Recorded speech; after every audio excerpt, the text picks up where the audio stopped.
Liquitex Fine Art, and welcome to another fun adult paint party.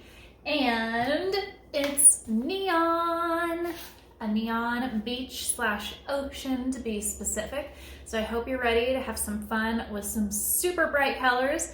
This is actually a really easy painting, so you can have quite a few glasses of wine and still probably turn out with a really good painting. So let's look at our supplies and get started. Alright, so you guys know the easel is optional. You do not need an easel. You can just paint straight on your table. You do, however, need a canvas, and the size I use for these videos is usually 8 by 10. You can use whatever size you want, but if you use a bigger or smaller size, then your measurements might be a little bit off. Then a palette of some sort. If you want to be really fancy, use a paper plate. That's what all the cool people do.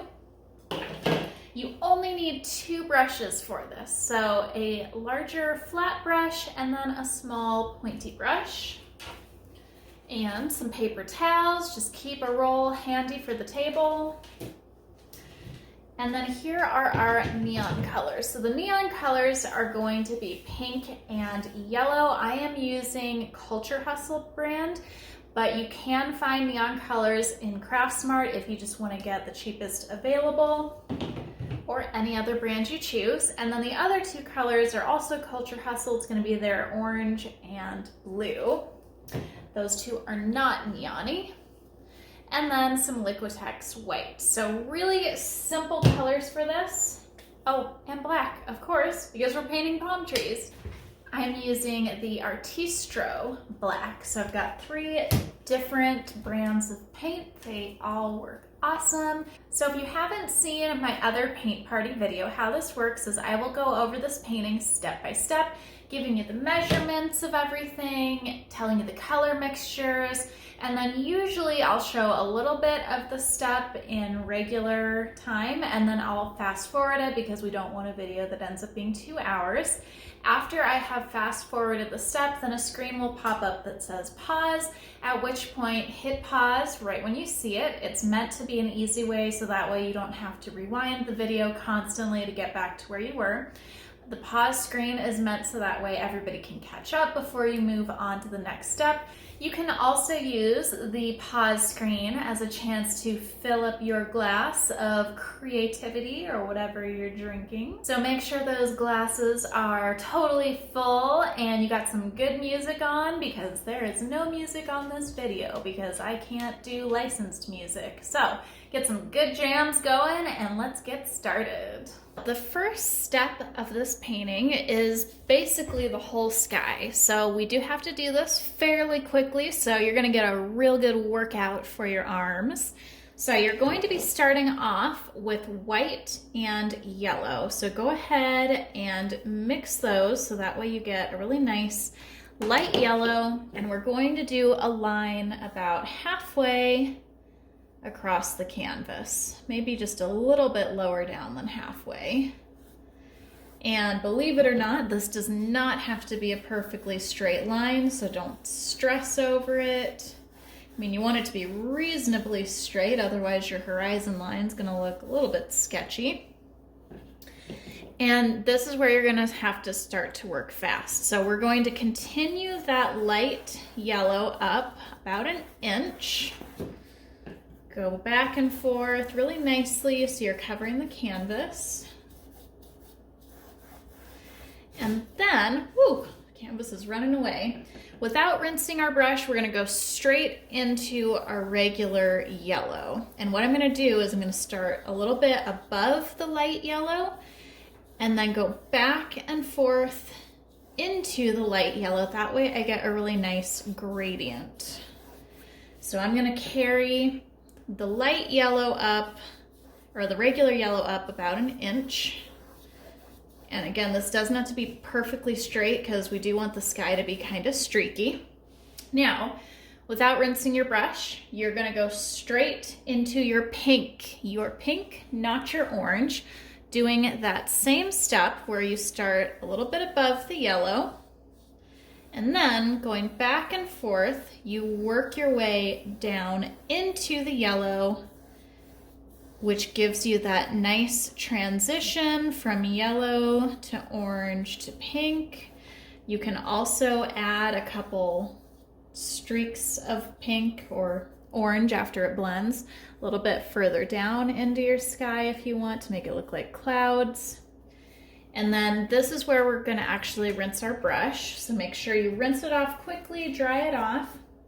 And then you're going to continue with the pink, going up probably to where you've got like about 2 inches from the top of the canvas. So the pink is going to be the largest section. And again, make sure you're working quickly. You really want to feel the burn in your arms while you're doing this. And I'm not pausing the video because you do have to do this step all at once. So once we're done with this step, then everyone can go take a shot. All right, now without rinsing your brush, go straight into your blue. Repeat those same steps where you start a little bit above the pink and then work your way down, back and forth into the pink so that way you get a nice pretty purple.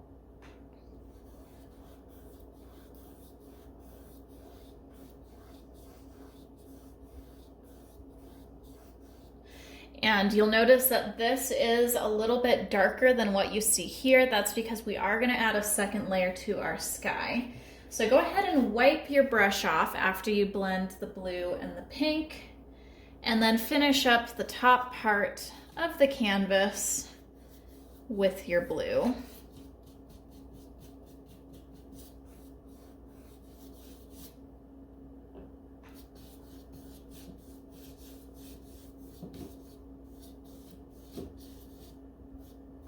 And once you finish off that blue, go ahead and hit pause when the screen comes up.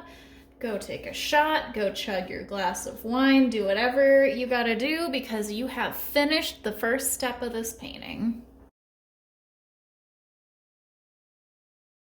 We want to make sure that before we start the second layer for the sky that everything is dry, so you can blow dry your sky or, you know, just hang out, chit chat with your friends until everybody's painting is dry.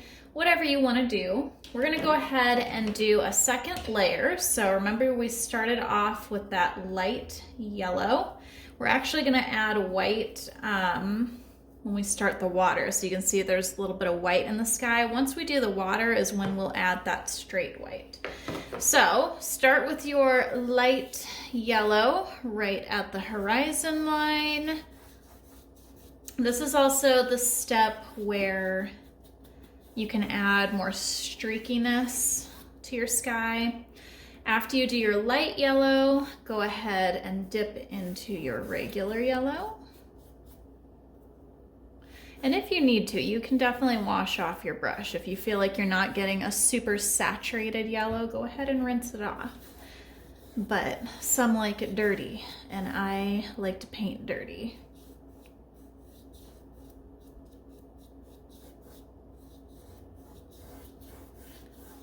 And you can take that yellow right over the area where you blended it with your pink. This will just intensify those colors. And I rinsed my brush, but you don't need to rinse your brush. So go ahead and do that same blending technique that we've already done with the pink. Remember working it down into the yellow. And after you blend your pink and your yellow, that is when you want to rinse your brush. Feel free to add any streaks for clouds if you would like.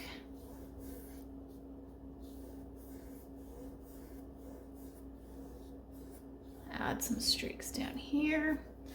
And then remember, wash your brush and finish off the pink. And before you move on to the blue, we are actually going to add some orange into this, which is going to, again, intensify those colors. And also, please enjoy my background paintings that you can see. I thought it was prettier to have those than just a boring white wall. All right, so after you've blended your pink and your yellow, don't rinse your brush. Go ahead and pick up some of your orange, and you're just going to streak your orange into your pink. It's gonna look a little bit funky at first, but this is just going to really help to create some dimension in the sky. I like it just because it darkens the sky just a little bit. So I'm streaking it on both sides, and I will also go back with my pink just to help blend the color a little bit more, so it's a little bit less orangey and kind of like that in between orange and pink. Ah, picked up orange on accident.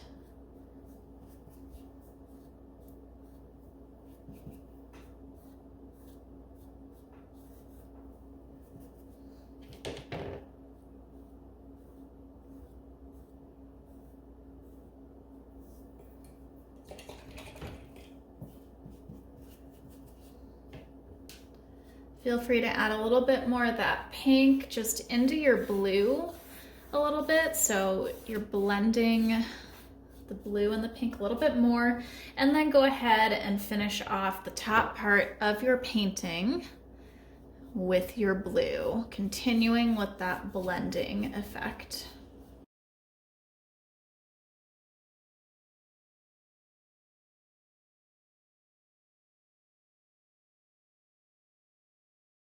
All right, so it's up to you. If you feel like your painting needs a third coat for the background, go ahead and do that. If you are content with it, the best thing you can do to a painting when you like it is to leave it alone. You can even leave it like this and just hang it on your wall and brag to all of your friends about how you made an awesome abstract piece of art.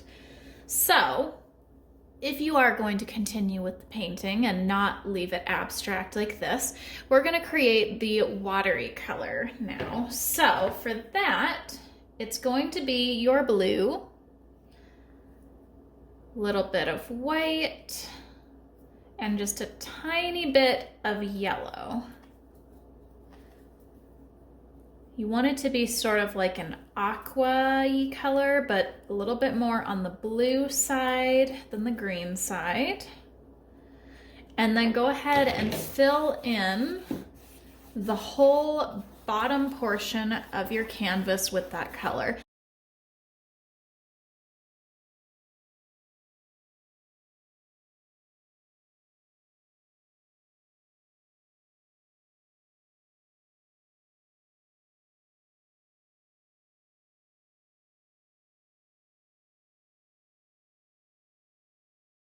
I hope everyone is enjoying my lame jokes and sarcastic remarks and little mentions about alcohol. If you don't, then this clearly isn't the video for you to watch.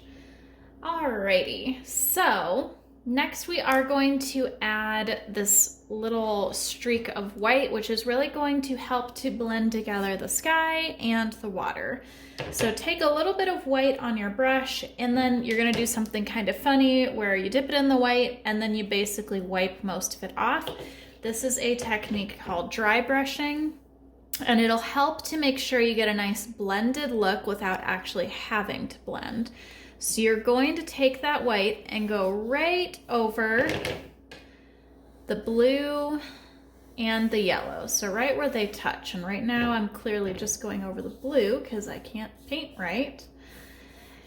And what I'm going to do is dry brush into the yellow. So I'm basically going to paint that white into the yellow until it runs out on my brush. And that'll just help to create that really light area of the horizon line. And then what you're going to do then is that same thing into your blue, but you're actually going to be doing some bigger streaks of white into your blue. And the reason why you're doing this is because this is going to help with creating the reflections of the sunset colors in the water. So I'm going to do those white streaks all the way down the canvas. And you'll notice I'm going back and forth a lot. That way I don't end up with something like this. You don't want your painting to look like that. That really doesn't look like reflections. That just looks like blobs. So you want to go back and forth, dragging that paint out on either side to help give it that illusion of being a reflection. Get a little bit at the bottom. All right. Now, if you want, if you're noticing that your white didn't cover up all of your blue at the horizon line like mine did, you can add another little bit of white over there. Get a little bit extra paint on your brush, and that will help to cover it up a little bit more.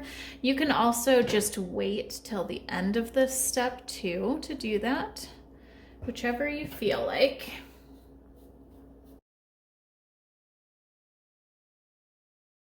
We're going to try to reflect the colors of the sky in the water. So that means that whatever is closest to the horizon line is what we're going to start with. So the yellow is the closest to the horizon line. So obviously that means we're not going to start with the blue. We're going to start with the yellow. And we're doing the same technique of dry brushing where you get a little bit of yellow on your brush, wipe a lot of it off, and then you're just going to very lightly streak it over your white areas. And the yellow is probably going to be the most concentrated of these colors just because it is going to be closest to the horizon line. And as we do the other colors, we're going to break them up a little bit more as we go down. So you probably want your yellow to come down about 1 inch or 2 inches from the horizon line.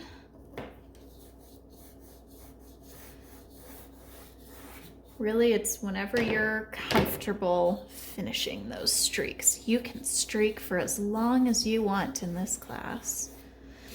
Alrighty, so after I'm done with the yellow, I'm not going to rinse my brush. I'm going to go straight into my pink, again doing the dry brushing. That way I get a little bit of the orangey color on there.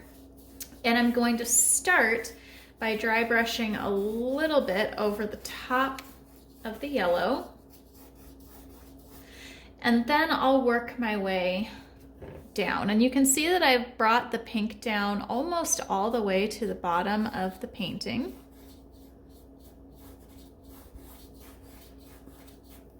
Rinse your brush whenever you feel like it's necessary.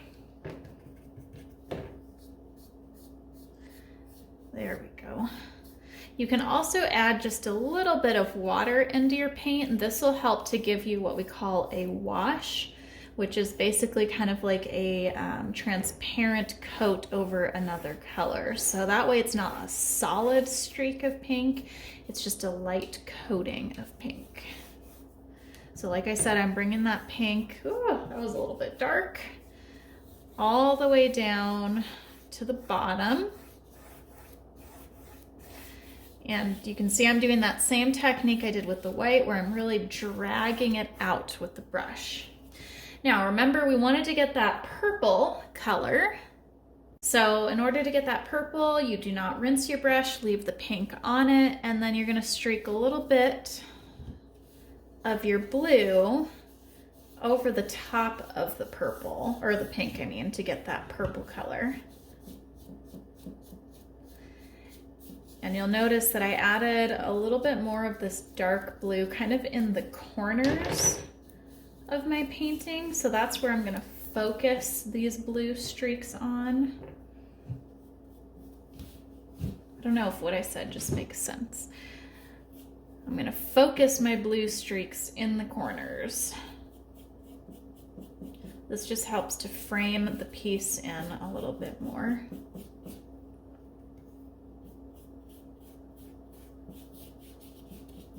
And I haven't brought up the pause button or the pause screen because this is all very quick and easy, and it really shouldn't take you that long to do the streaking in the water. So once I'm done with all of the streaking, I will have the pause screen come up. That way anybody that needs to catch up can, if they're taking their sweet time and dragging things out. All right, so the last little bit that we're going to do is we're actually going to add just a little bit more white streaks just to make it pop a little bit. So at this point, your horizon line should be dry. So you can go over the horizon line again. Remember to cover up your ocean line just to make it look a little bit softer.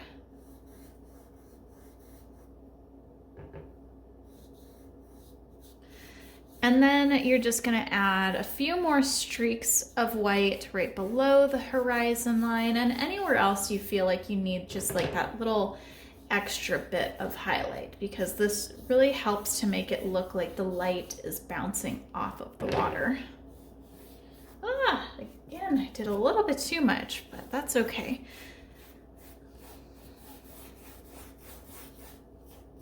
And feel free to add streaks of any color, any other colors you want to. If you want to add more pink or more yellow, this is your painting, so you paint it how you want.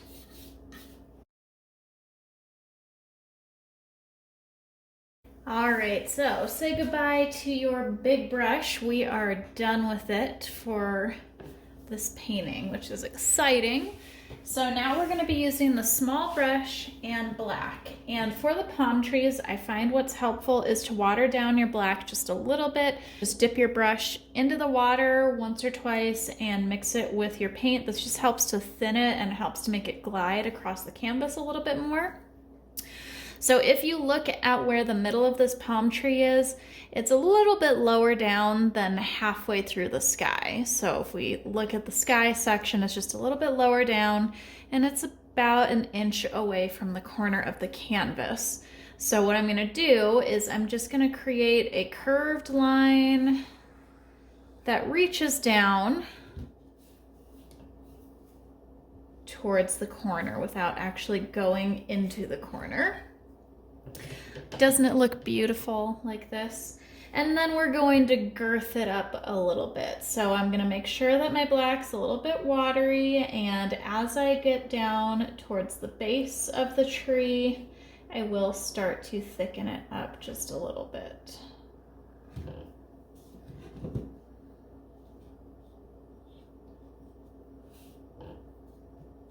You can also use the watered down black just to help you make sure that the lines on either side of the tree trunk are nice and crisp and not like jaggedy.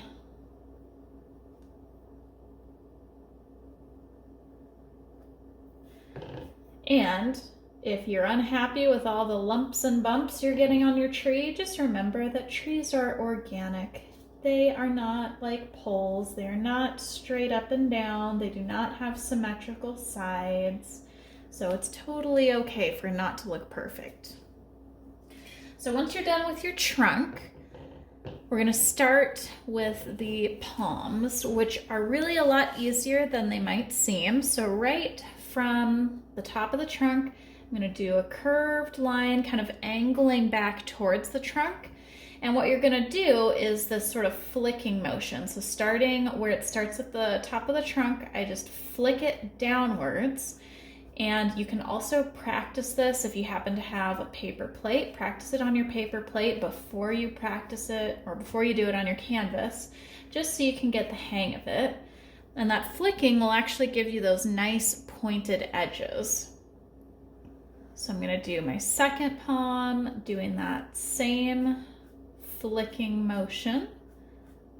And you'll probably notice, or maybe you don't notice, but you should be making your flicks a little bit shorter as they get down towards the end of the palm. I'm just going to show you one more, and then I'm going to fast forward this. So it's very easy. This really shouldn't take you too long to do. And the wispier, the better. So if you are comparing this one, I will have 5 more palms that I add, but yours does not have to look exactly like that. You might be happy with just doing 2 more palms on either side. So whatever you feel like doing for this palm tree.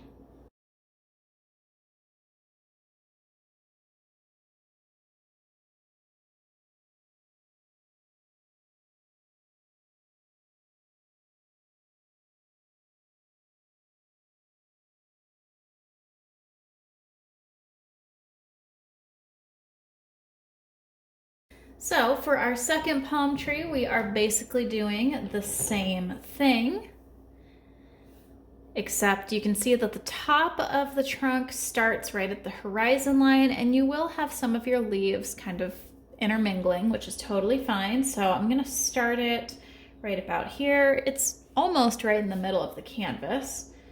And then I'm gonna curve it down. So doing that same step that we did with the original one, where you thicken it up a little bit at the base.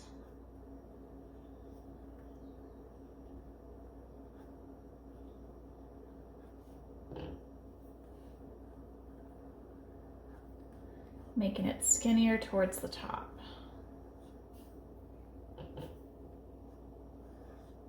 All right, and then you'll do the exact same things for the palms. So I don't think I need to go over it again, so I'm going to go ahead and fast forward that.